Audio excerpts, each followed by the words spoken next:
咱即马真侪人拢会饲狗仔、猫仔做伴，毋过若要出外，就要会记得把这狗仔、猫仔绑起来，或者是关起来。来看到伫咧庙里有一个负责人牵伊的狗仔出门，结果煞有一只世界乱骚无绑起来，大只的乌狗冲过来甲因咬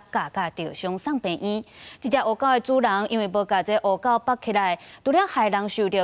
到攻击着伤，伊即马是互受害者提告伤害，嘛得爱面临着动保法的罚则。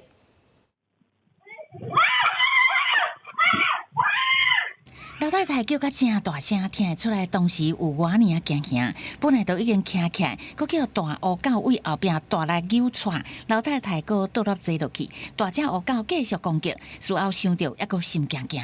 就直接扑过来抓，然后后面我就先抱着我的狗，我当时很混乱的，我知道它一直咬，然后我就一直围着我的狗，一直抱着我的狗，我有站起来又把我扯下去，然后后面他抱着狗。咬他屁股就把他扯走了。老太太初五暗时我要7点带厝内的柯基狗仔去附近散步，煞去拄到一只无把手大型狗仔连续攻击，佮咬，造成伊甲狗仔拢受伤。就医了后，已经甲警方报案。该受伤的民众就医后，对事主提出伤害及毁损告诉，警方受理后依法移送苗栗地方检察署侦办。要有7岁以上的人伴同，如果说是攻击性的犬只，要全程戴口罩。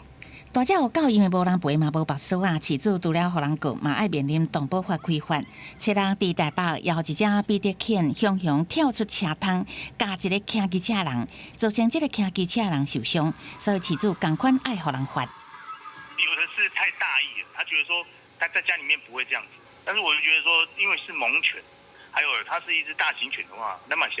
安全措施都要先做好。养这些狗不是不能养的，但是你有没有能力去驾驭它们呢？你不要让它去伤害到别人。